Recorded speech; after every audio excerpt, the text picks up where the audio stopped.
Bonsoir à tous et bienvenue dans le journal. Voici les titres. Le carton rouge ce mardi nous conduit à Yopougon où règne un véritable désordre, des embouteillages monstres causés par les compagnies de transport en commun. Elles ignorent absolument tout du code de la route et créent des désagréments. La colère de la rédaction en début de journal. En France, après l'échec au deuxième tour des législatives, les choses ne se présentent toujours pas bien pour Marine Le Pen. Le parquet de Paris a confirmé aujourd'hui qu'une enquête était en cours visant sa campagne présidentielle de 2022. Des soupçons de financement illégal ont été relevés. Voilà pour le sommaire, ouvrant cette édition par la rubrique de ce mardi.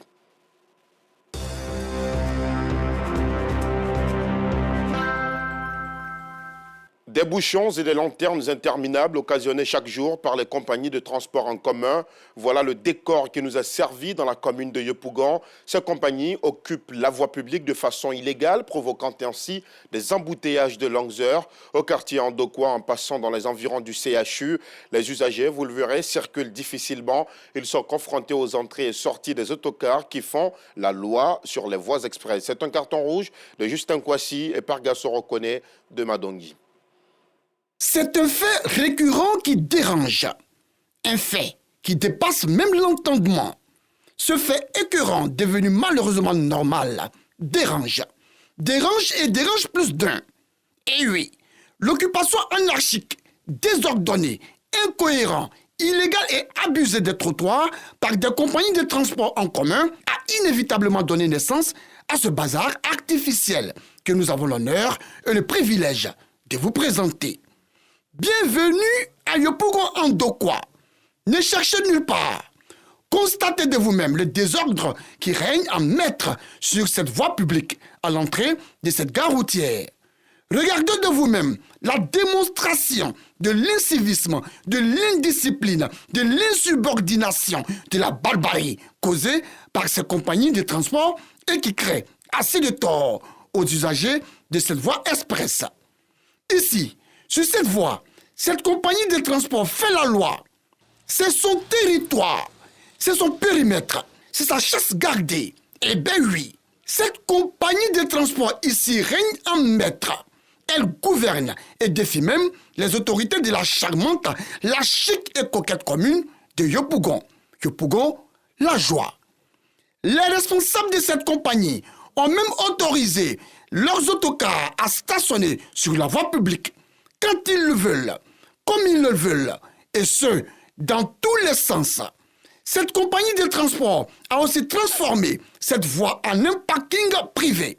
Pour passer là, pour passer sur cette voie express, pour passer sur cette voie publique, eh bien, c'est au bon vouloir et à la bonne humeur des conducteurs de ces autocars.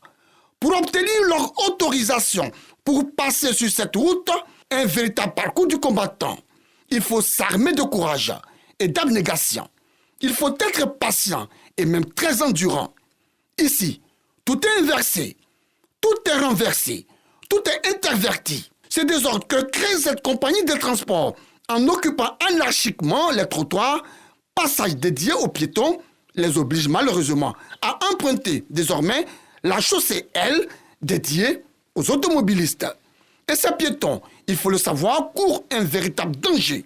Ils sont exposés. La difficulté, c'est beaucoup plus le stationnement des camions, tant au niveau, du lavage qui va, du pont vers le lycée, et ensuite les camions de transport. Il y a une compagnie qui est là et qui, quelquefois, embête la situation. Alors tous ces faits-là sont de sorte à emmerder les piétons. Ils sont obligés de partir sur la grande voie au risque de se voir percuter. Nous sommes donc obligés de les contourner et tout ceci crée vraiment des emmerdes, quoi. Que c'est dommage et triste. Tout ça, nous partageons votre peine. Quelles sont les mesures prises par les responsables de cette gare routière en vue de fluidifier la circulation et assurer la sécurité des usagers, en l'occurrence les piétons? À cette question, l'un des responsables de cette gare a catégoriquement refusé de se prononcer. Je veux savoir s'il y a problème ou pas. Si simplement. Moi, je ne veux pas dire que le parce que je ne pas dans. Moi, je considère que je ne pas dans les normes. Je dis, tu viens dire ton travail, tu m'envoies une note.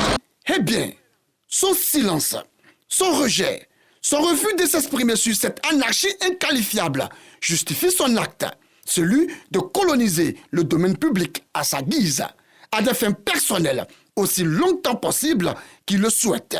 Et cela, au vu et au su de tous. Monsieur le responsable, ne voyez-vous pas le désordre, le trouble, l'anarchie que vous créez sur cette voie appartenant à tous et non à votre compagnie de transport? Monsieur le responsable, ne voyez-vous pas le tort que vous causez à tous ces automobilistes qui passent par là? Monsieur le responsable, où vous croyez-vous? Où? Dites-le nous. Où? Vous faites ce que vous voulez, sur la voie publique, avec sérénité et quiétude, sans remords, sans regret, sans crainte, et vous en êtes fiers. Que c'est dommageable.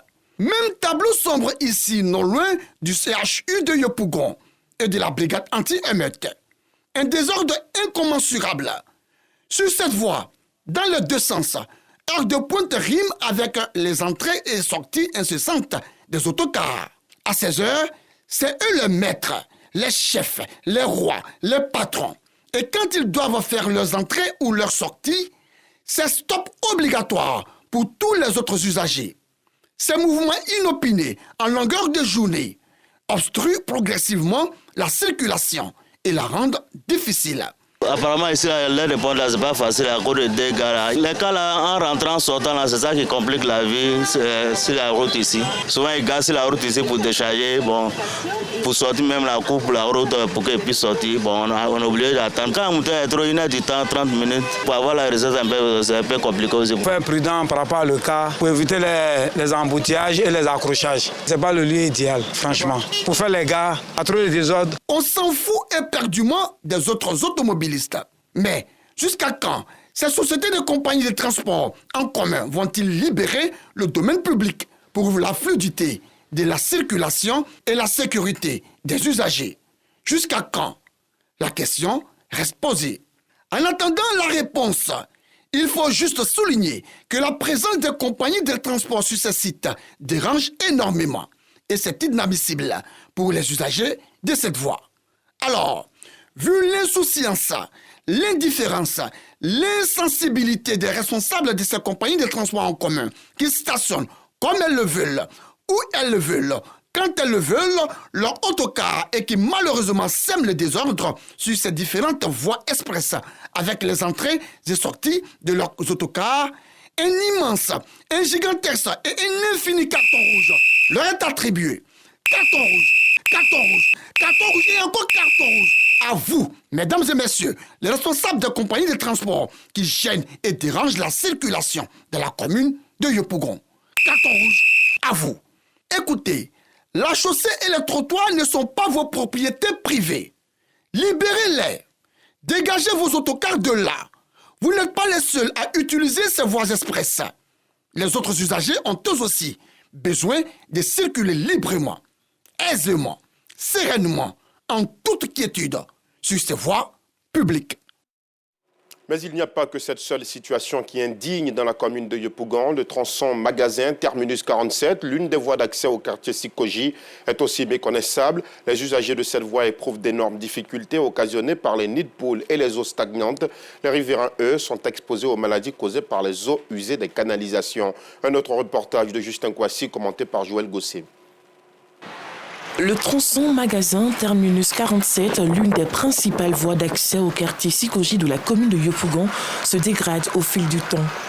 Ici, nids de poules et eaux stagnantes jonchent la rue bitumée. Difficile pour les automobilistes de circuler en toute quiétude. Il n'y a même pas de route. Ici, au 47, vraiment on souffre. Sérieusement. C'est beaucoup de pannes. La fois dernière, quand il a plu, il y a un taxi communal comme moi qui est resté dans l'eau ici. Et puis il est venu, il a appelé les soudeurs, ils sont déplacés, il a soudé dans le trou. Vraiment, c'est pas facile.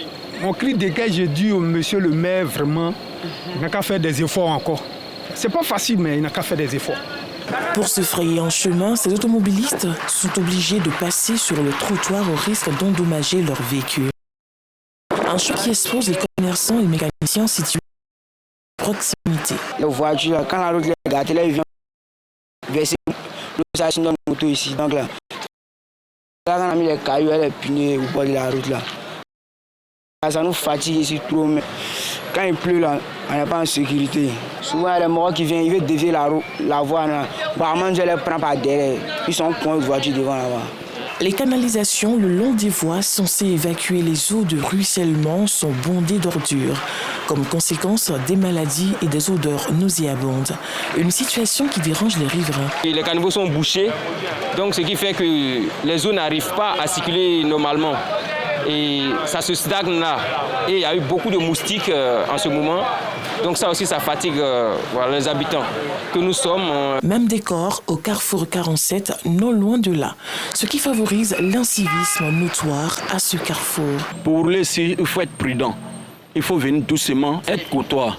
Donc tu laisses passer ton ami, et après, toi-même, tu passes. Sans ça, c'est le désert total. La saison des pluies sur la ville d'Abidjan empire davantage l'état de dégradation de plusieurs routes interquartiers de la commune de Yopougon, à l'instar du tronçon Magasin Terminus 47. Une dégradation de ces infrastructures routières qui inquiète les populations. Leur seul espoir, l'intervention de l'autorité compétente. Dans un autre chapitre, le samedi 22 juin 2024, l'Association des femmes de valeur en Pagne de Côte d'Ivoire a organisé une cérémonie au plateau pour aborder les questions essentielles à son fonctionnement. Elle est forte de 400 membres et vient de la doter de financement pour assurer leur autonomie. Le reportage d'Abdoulaziz Guira et Assitan Diarra. Ces femmes sont les membres de l'Association des femmes de valeur pour le pain de Côte d'Ivoire, FEPPACI.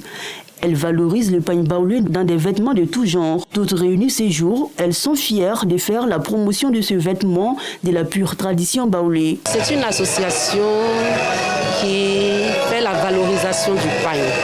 Mais en plus de la valorisation du pain, nous militons aussi pour l'autonomisation de nos membres qui sont essentiellement des femmes. Le pain, ça reflète l'identité africaine. Donc c'est intéressant pour nous que chaque année, nous faisons un clin d'œil un peu au pain traditionnel. Au-delà de la promotion, l'association vise l'autonomisation de la gente féminine. Depuis sa création, la FEPPACI n'a pas cessé d'œuvrer pour l'émergence financière de ses membres. L'association a été créée dans le but de rassembler les femmes, dans le but de créer une cohésion entre les femmes, dans le but également de créer une entraide et aussi de permettre à la femme d'être autonome dans tous les domaines de la vie. Une manière de procéder qui acquiert l'adhésion des femmes et des autorités de la commune du Plateau. Les mères font toujours tout pour que les enfants, la famille soient épanouis. Et donc ces réseaux-là vont d'ici quelque temps ouvrir les portes pour permettre aux femmes de réaliser leurs rêves. Ces membres de la FEPPACI sont guidés par un slogan « Seul, je suis vulnérable, ensemble, nous sommes plus fortes ». Ces quelques mots qui définissent au mieux la vision que s'est assignée la FEPPACI. Et dans le chapitre religion, le stade Félix Houphouët-Boigny d'Abidjan Plateau était plein à craquer dimanche. Les fidèles musulmans l'ont pris d'assaut pour communier avec le président du Haut Conseil islamique du Mali, Chérif Ousmane Madani Haïdara. C'est une initiative de l'ONG Paix, Justice, Développement et Cohésion sociale. L'enjeu était de prier au renforcement de la cohésion sociale en Côte d'Ivoire, mais aussi dans la sous-région ouest-africaine. Nous, Sangaré et Nza Traoré. Pour la paix, ils sont venus de toutes les contrées du pays pour se retrouver au stade Félix Houphouët-Boigny. Un stade rempli par les fidèles, guides religieux musulmans et chrétiens. Ils y sont pour une journée de prière. Que nous avons hérité de nos pères, l'unicité des cœurs, mais surtout l'unicité culturelle qui donne cette force religieuse à la Côte d'Ivoire. Les religieux de la Côte d'Ivoire ont compris la nécessité d'être ensemble, d'être unis pour parler la même voix. C'est ce qui nous amène ici quand nos frères se rassemblent pour communier, pour prier pour la paix en Afrique, en Côte d'Ivoire. Il était plus qu'important que nous soyons présents à leur côté pour les soutenir dans cette action, parce que c'est ce que veut l'Église, c'est ce que veulent les bouddhistes, c'est ce que veulent les juifs, c'est ce que veulent les musulmans de Côte d'Ivoire. Ces fidèles et guides religieux répondent à l'appel de l'ONG Paix, Justice, Développement et Cohésion sociale. Il n'y a pas de musulmans, il n'y a pas de chrétiens. Pour lui, une histoire de paix. Il faut que les peuples puissent s'entendre et s'unir. Quand on parle de paix, tout le monde doit se mobiliser. Parce que la paix, sans la paix, nous ne sommes rien. Et nous disons merci au président de la République, son Excellence Alassane Ouattara, qui a bien compris tout ce qui est la paix, la cohésion sociale. Ce rassemblement pour la paix et le renforcement de la cohésion sociale dans la sous-région a vu la participation du président du Haut Conseil islamique malien. Chérif Ousmane Madana Aïdara s'est prononcé sur la nécessité du vivre ensemble. Pour lui, le vivre ensemble et la tolérance sont indispensables au développement de la sous-région. Le guide a traduit sa gratitude au chef de l'État ivoirien pour ses efforts en faveur de la paix. Lecture coranique et bénédiction, des temps forts qui ont meublé cette journée de prière. Une journée qui a enregistré la présence de plusieurs personnalités et membres du gouvernement. À Bengourou, la célébration des mères se poursuit. La fête des mères n'est pas encore terminée dans cette partie du pays. Et vous allez le voir, le maire de la commune vient d'honorer plusieurs femmes issues de toutes les couches sociales de sa commune. Il leur a offert des présents à l'occasion de la fête des mères. Le reportage de Herman Niamia. Moment de joie et de bonheur pour les mamans d'Abengourou. Le premier magistrat de la commune, Hervé Adom, a décidé de les honorer à l'occasion de la fête des mères pour leur témoigner son attachement pour leur contribution au développement de la commune. C'est avant tout en fait faire en sorte que les mamans soient dans un premier temps remerciées pour tout ce qu'elles font pour nous, mais également les amener à la cohésion et à l'union et remercier pour tout ce qui s'est passé depuis très longtemps avec elles.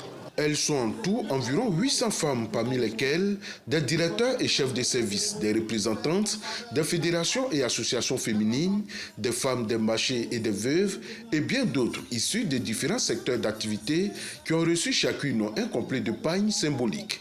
Un geste qui a visiblement touché le cœur de ces mamans qui ont tenu à lui exprimer leur gratitude. Nous sommes très heureuses, très émues et très contentes. Vraiment, mettre un enfant au monde, ce n'est pas facile. Quand tu vois quelqu'un honorer les femmes, il faut prier Dieu toujours pour cette personne-là, pour qu'il ait beaucoup d'argent, santé, pour toujours vous fêter. La marraine Fatou Adom et la patronne de la cérémonie Aled Badou-Nguessan, mère d'Ara, ont salué cette reconnaissance au moment pour tous les sacrifices qu'elle consente pour l'équilibre de la famille et de la société. Mes chères mamans, soyez fiers de vous et continuez à être un modèle pour nos nouveaux enfants.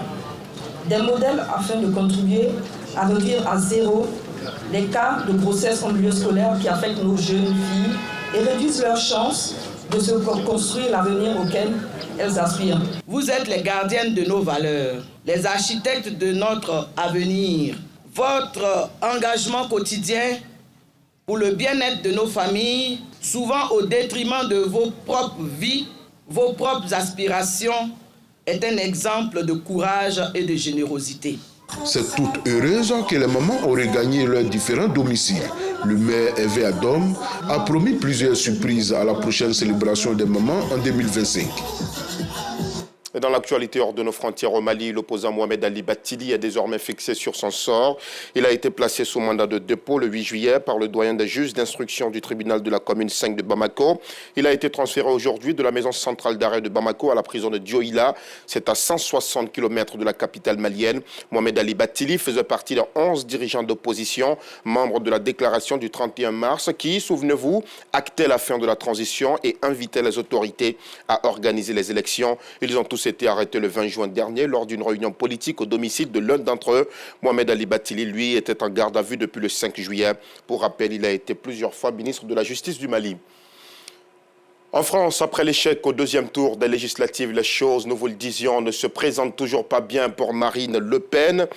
Elle a été donc confirmée, le parquet de Paris a confirmé aujourd'hui qu'une enquête était en cours visant sa campagne présidentielle de 2022. Des soupçons de financement illégal ont été révélés et selon la chaîne BFM, les investigations ont été lancées à la suite d'un signalement de la Commission nationale des comptes de campagne et des financements politiques.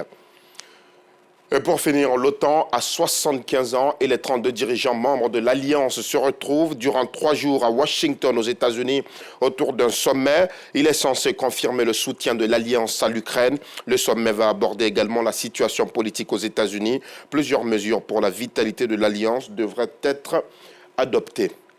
C'est la fin de ce journal. Merci aux équipes techniques et de rédaction. Merci à vous aussi de l'avoir suivi.